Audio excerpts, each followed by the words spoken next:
The family arrived at their new home, greeted by an oppressive stillness that hung in the air. The house was old and grand, yet there was something distinctly off about it. As they unpacked, they couldn't shake the feeling of being watched. The creak of the floorboards seemed to echo through the empty halls as if the house was alive. The children's laughter quickly turned to uneasy silence. At night, strange noises kept them awake, sounds they couldn't quite place. The first few days were filled with a sense of unease, like they had crossed a threshold into a place that was not quite right. Soon after settling in, they began hearing faint voices at night. At first, they dismissed them as tricks of the imagination, but the whispers grew more distinct, sometimes resembling soft sobs or hushed conversations. The family tried to trace the source, but the voices seemed to come from the very walls themselves. They noticed cold spots in certain areas, especially near old portraits that lined the hallways.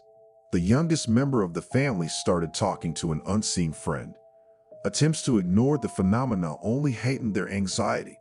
The whispers carried secrets of the past, hinting at something terrible. Their new neighbors were an odd bunch, always watching but rarely engaging. They seemed to know more about the house than they let on, offering cryptic warnings. "The house has a history," one elderly woman said, her eyes shadowed with unspoken fear. Invitations to neighborhood events were rare, and when they did occur, they felt more like interrogations. It became clear that the locals were both fascinated and repelled by the house. The family felt isolated, an island amidst a sea of secrets. The more they tried to fit in, the more they felt like outsiders. Something was definitely being hidden from them. As they tried to adjust to their new life, they began seeing shadows moving in the periphery of their vision. These fleeting shapes seemed to follow them from room to room, vanishing whenever they tried to get a better look. The shadows had an almost human form, but were twisted in ways that defied explanation. At night, these figures seemed to crowd around their beds, silent but palpable. The feeling of being watched intensified, now accompanied by an oppressive weight. No amount of light could chase them away. They thrived in the darkness. The family started keeping all the lights on, but it made little difference. In the midst of these strange occurrences, they discovered a locked room in the attic. The door was heavy, old, and secured with a padlock that seemed almost rusted shut. No one in the family could recall seeing it before, which was odd given how thoroughly they had explored the house.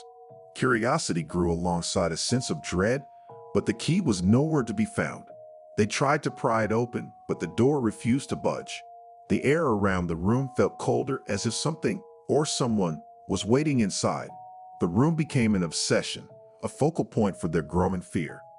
It was clear that the answer to their questions lay behind that door. As they delved deeper into the house's history, they uncovered old newspaper clippings and photographs hidden in the attic. The stories revealed a dark past, filled with tales of previous inhabitants who had vanished mysteriously. Each photo showed a happy family, much like their own, but all had met a tragic end. One article spoke of a seance gone wrong, another of a man who lost his sanity.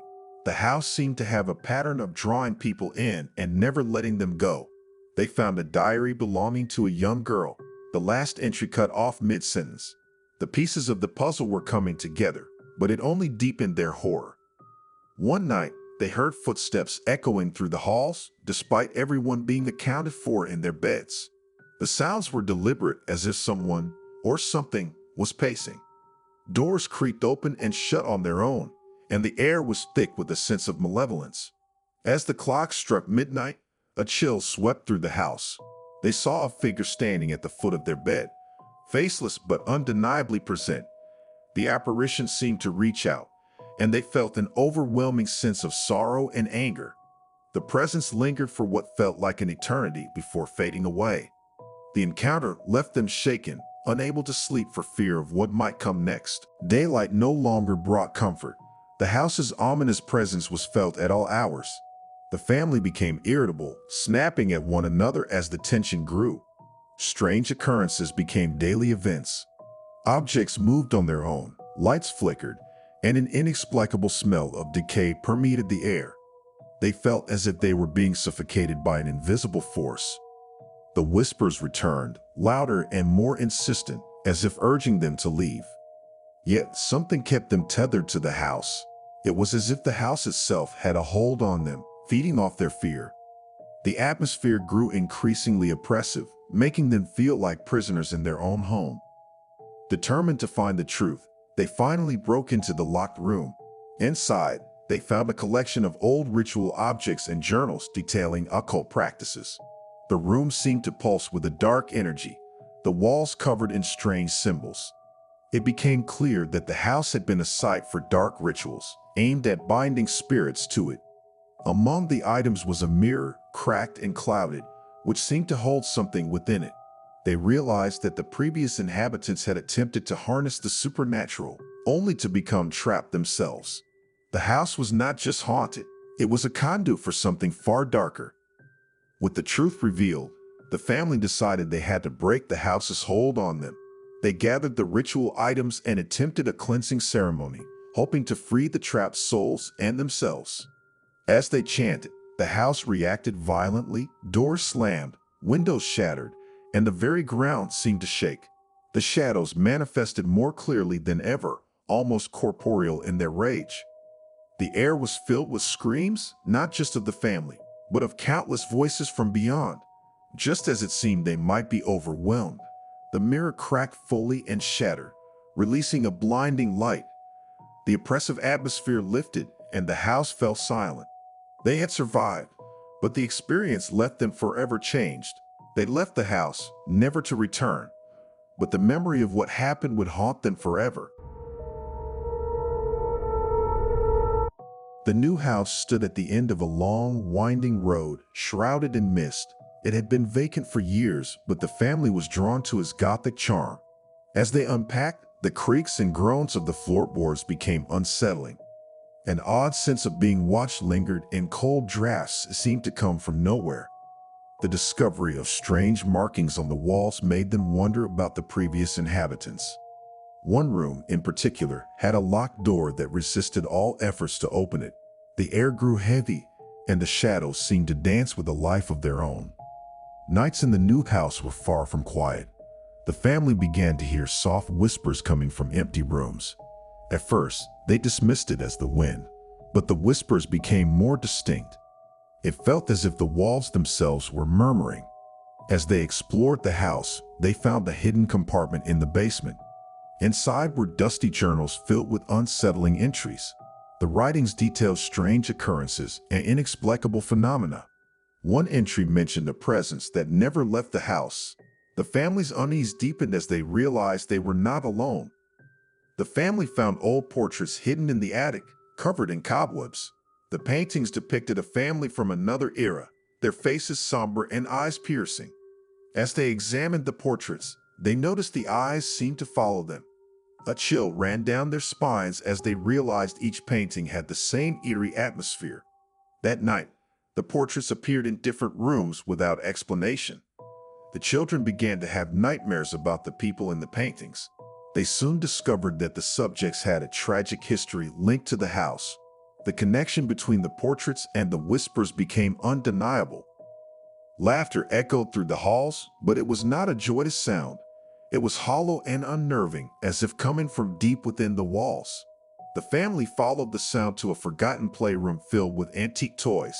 The air was thick with dust, and the toys seemed to move on their own. A music box in the corner played a haunting melody, though no one had wound it up. The laughter continued, mixing with faint sobs and cries.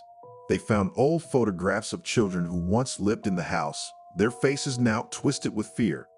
It became clear that something tragic had happened here. The door to the locked room finally gave way one stormy night. Inside, they found a room frozen in time, untouched and eerie. Dust-covered furniture and a musty smell greeted them. In the center of the room was a small bed with an indentation as if someone had just left. On the bedside table, a music box lay open, its tune playing softly. The walls were covered in strange symbols and a large, faded portrait of a child. The air felt heavy, and a sudden coldness enveloped them. The room held a chilling secret that the family could not yet understand. The family began to experience visits at night, Shadows moved in the corners of their eyes, and doors creaked open on their own. Footsteps echoed in the hallways, even when they were alone. One night, the youngest member woke up screaming, claiming to have seen figures standing by their bed. The figures were pale and ghostly, with eyes full of sorrow. Each night, the visits grew more intense, with the apparitions coming closer. The family tried to ignore them, but the sense of dread was overwhelming. It was as if the house was trying to communicate something they couldn't grasp. An old neighbor visited, offering a cryptic warning. She spoke of the house's dark history and the fate of those who lived there before. Her words hinted at a curse passed down through the generations. The family learned that the house had been the site of numerous tragedies. The previous owners had experienced strange accidents and disappearances. She urged them to leave before it was too late, but her warning was met with skepticism. As she left, she muttered a prayer, her eyes filled with fear. The family was left uneasy, their initial excitement now replaced with dread. Objects began to move on their own, and strange phenomena escalated. Lights flickered, and electronics malfunctioned without reason. The family felt an invisible force pushing and pulling at them. One member was nearly injured when a heavy chandelier fell unexpectedly. They started finding symbols drawn in dust and mirrors fogged with handprints. The atmosphere in the house became oppressive, with an overwhelming sense of hostility. They could feel a presence growing stronger, more malevolent. It was as if the house itself was rejecting them, forcing them to confront its dark secrets. Digging through old records, the family uncovered a ritual that had been performed in the house long ago. The ceremony was intended to bind the spirits of the dead, but something had gone wrong. The ritual had not been completed, leaving restless souls trapped. They found detailed instructions and symbols matching those in the locked room. Desperation led them to consider finishing the ritual to bring peace. The air was thick with tension as they prepared for the ceremony. The house seemed to pulse with a dark energy, as if waiting for the final act. They hoped it would end the haunting once and for all. As they performed the ritual, the house shook with violent tremors. The air filled with a cacophony of voices, rising to a deafening roar. The lights flickered, and the temperature dropped sharply. Just as they thought they could endure no more, there was a sudden, eerie silence. The oppressive atmosphere lifted, and a strange calm settled over the house. The family hurriedly packed their belongings, eager to leave and never return. As they drove away, they looked back one last time. In the rearview mirror, the house stood silent, its dark secrets buried once more.